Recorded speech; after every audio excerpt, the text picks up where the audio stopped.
ये बचपन का प्यार अगर खो जाएगा। इस पार्ट की शुरुआत वहीं से होती है जहां पिछला पार्ट एंड हुआ था। अब हम आगे की कहानी की तरफ बढ़ते हैं। जब मिनातो ने अपनी बेस्ट फ्रेंड को ब्रेकअप के बारे में बताया तो वो हैरान रह गई। कहने लगी कि अच्छा तो ये बात है, तुम्हारा भाई किसी और को पसंद करता है। आखिरकार उस प्ले बॉय ने अपना असली रूप दिखाई दिया। चलो अच्छा हुआ मामला यहीं पर खत्म हो गया। वैसे तुम तारू को लाइक करती हो ना, साफ दिख रहा है कि तुम्हारे दिल में उसके लिए फीलिंग्स हैं। मिनातो बोली कि ये पॉसिबल नहीं है, हम सिबलिंग्स हैं, भला हम एक दूसरे से कैसे प्यार कर सकते हैं। फ्रेंड बोली कि अरे पागल, तुम दोनों का ब्लड रिलेशनशिप नहीं है, इसलिए तुम मुझसे शादी कर सकती हो। ये बात सुनते ही इसे यूकी की वो बात याद आ गई जब उसने कहा था कि तुम्हारा प्यार डिस्गस्टिंग है। फिर वो रीना से बोली कि दुनिया की नज़र में ये गलत है, सो मुझे इस बारे में नहीं सोचना चाहिए। फिर अगले दिन होता ये है कि तारू बोरिया बिस्तर लिए अपने घर वापस लौट आया। ये जिस लड़की के लिए यहाँ से गया था, इसने तो उससे ब्रेकअप कर लिया। अब अकेले रहने का क्या फायदा, वहाँ रह के इसका दिल ही दुखना था। जब ये अपने रूम में जा रहा होता है तो तभी मिनातो इसके सामने आ जाती है। लड़की गिल्टी फील कर रही है, भाई भी शांत है, वो इससे कुछ नहीं कहता। फिर अगले दिन यूकी मिनातो से मिलने आता है। लड़की ने इसे ब्रेकअप के बारे में बता दिया। ये बात सुनकर यूकी अंदर ही अंदर खुश हो जाता है, क्योंकि इसे फिर से मिनातो के करीब जाने का मौका जो मिल गया। कहने लगा कि चलो कल साथ में घूमने चलते हैं, इससे तुम्हारा मूड ठीक हो जाएगा। मिनातो भी मान गई। फिर क्या अगले दिन ये दोनों साथ में निकल पड़े। वहीं दूसरी तरफ जब मॉम तारू को बताती है कि मिनातो यूकी के साथ घूमने गई है, तो ये बात जान के उसका दिल अचानक से बेचैन हो जाता है। आखिर ये बेचैनी किस वजह से, तारू इतना परेशान क्यों दिखाई दे रहा है, इसका जवाब हमें बहुत जल्द ही मिलने वाला है। एक तरफ मिनातो अपने चाइल्डहुड क्रश के साथ घूम फिर रही है, तो दूसरी तरफ तारू अपने रूम में बिल्कुल अकेला बैठा गहरी सोच में डूबा हुआ है। इसके दिमाग में बहुत सी बातें चल रही हैं। रात काफ़ी हो चुकी है, लेकिन मिनातो अभी तक घर वापस नहीं लौटी। मॉम डैड को उसकी फिक्र होने लगी। वहीं तारू अब भी खामोशी से बैठा है, ना कुछ बोल रहा है और ना ही कुछ कर पा रहा है। लेकिन जैसे ही मॉम ये बात कहती है कि मिनातो के पास 2 फ़ोन्स हैं, तो ये जान के तारू शॉक्ड हो जाता है। सच सामने आने की शुरुआत हो चुकी है। फिर अगले ही पल मॉम बताती है कि मिनातो का मैसेज आया है कि आज रात वो यूकी के साथ ही स्टे करने वाली है। ये बात सुनते ही तारू एकदम से फ्रीज हो जाता है। इसके दिल की धड़कनें तेज हो गईं। आखिर इसे मिनातो की इतनी फिक्र क्यों हो रही है, फिलहाल कुछ पता नहीं चल पा रहा। तारू बेचारा इतना दुखी हो गया कि बिना कुछ खाए अपने रूम में वापस चला गया। पुरानी यादें भी ताज़ा हो गईं, वही आंखें, वही बातें, वही अंदाज। अब धीरे धीरे से तारू के दिल में शक के काले बादल छाने लगे।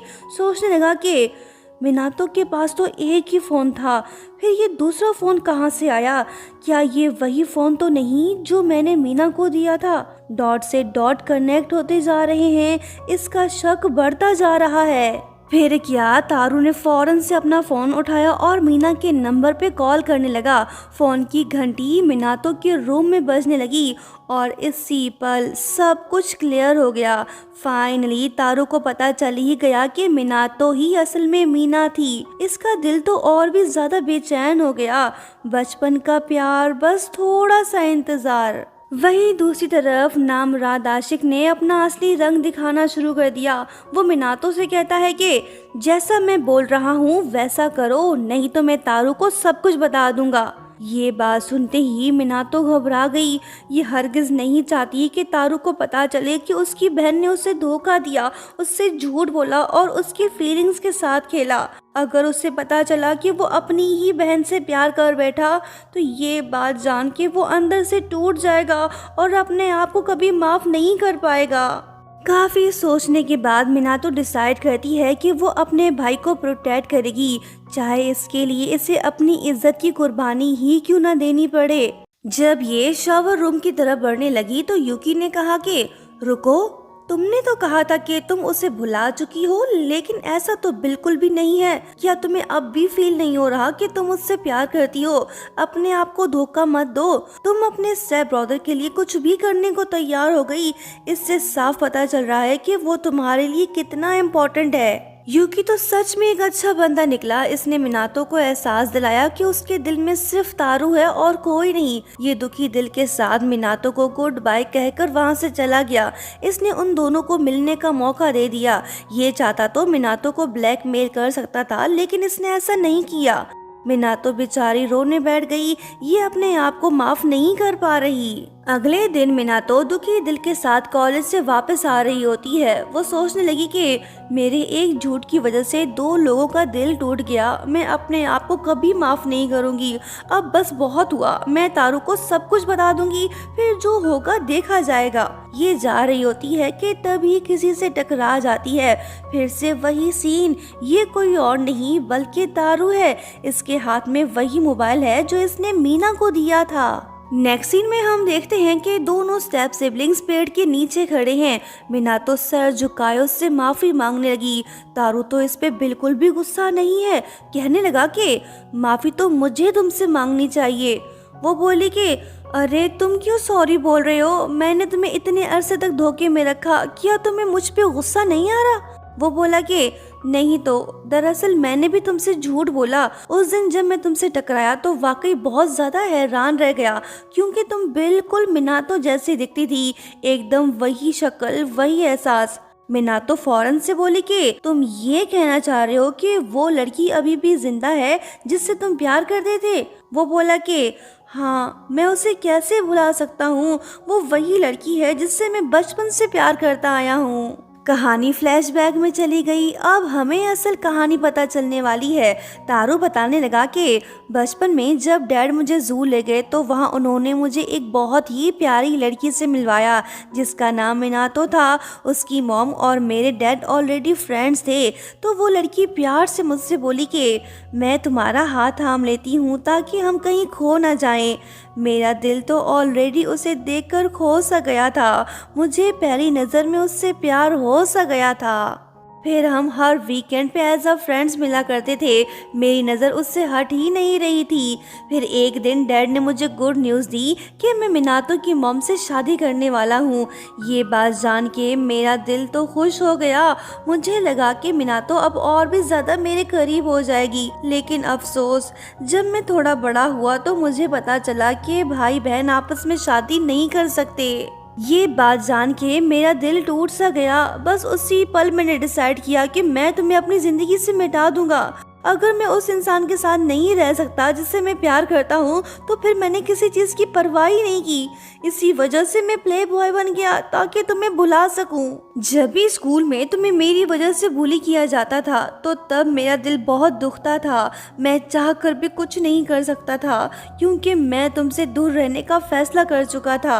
फिर कुछ अरसे बाद पता चला कि अगर भाई बहन का रिश्ता खून का ना हो तो वो एक दूसरे से शादी कर सकते हैं। लेकिन अफसोस तब तक बहुत देर हो चुकी थी। मेरी खुदगर्जी की वजह से तुम मुझसे बेहद नफरत करने लगी थी, इतना कि तुमने कॉलेज जाने से पहले मुझसे कॉन्ट्रैक्ट साइन करवाया ताकि मैं तुम्हारे आसपास भी ना भटकूं। अजब प्रेम की गजब कहानी सुनते ही मिनातो तो हैरान रह गई। कहने लगी कि जिस लड़की से तुम बचपन से प्यार करते आए हो वो कोई और नहीं बल्कि मैं हूँ। वो बोला कि हाँ, सिर्फ तुम। पता है मिनातो, जब भी मैं तुम्हें किसी दूसरे लड़के के साथ देखता था तो मेरा दिल तड़प उठता था। मैं पूरी रात सो तक नहीं पाता था। मिनातो, हो सके तो मुझे माफ कर देना जो मैं तुम्हें पहचान नहीं पाया। लड़की बोली कि स्टूपिड कहेंगे, असल में हम दोनों ही स्टूपिड हैं। तारू बोला कि अच्छा बाबा ठीक है, गुस्सा बाद में, पहले मेरे साथ चलो। ये मिनातो को वही जू ले गया जहाँ ये दोनों बचपन में पहली बार मिले थे। वही लड़की, पहले प्यार की फीलिंग्स, कुछ नहीं बदला, सब कुछ पहले जैसा ही है। तारू इससे बोलने लगा कि चलो एक दूसरे का हाथ पकड़ लेते हैं ताकि हम कहीं खो ना जाएं। हाथों में हाथ वो लड़की इसके साथ जिसे ये सच्चे दिल से चाहता है। तारू ने मिनातो को अपनी फीलिंग्स बता दी। कहने लगा कि तुम्हारे एक झूठ ने हमें फिर से मिला दिया। अब से हम दोनों हमेशा साथ रहेंगे। लोग कुछ भी कहे उन्हें कहने दो, मुझे फ़र्क नहीं पड़ता क्योंकि मैं ऑलरेडी प्ले बॉय जो हूँ। लड़की मुस्कुरा के बोली कि तो फिर मुझे भी कोई फ़र्क नहीं पड़ता। दोनों ने एक दूसरे का हाथ थाम लिया। बचपन के प्यार की हुई नैया पार। फाइनली दोनों एक हो गए। मॉम डैड को भी इनकी शादी से कोई एतराज़ नहीं, वो तो खुश हुए। सहेली भी इनकी खुशियों में शामिल। फिर होता ये है कि कुछ अरसे बाद ये दोनों शादी कर लेते हैं और इसी के साथ ड्रामे की हुई हैप्पी एंडिंग। तो दोस्तों, आपको ये स्टोरी कैसी लगी कमेंट करके ज़रूर बताना। मिलते हैं बहुत जल्द एक नए ड्रामे के साथ, तब तक के लिए बाय बाय।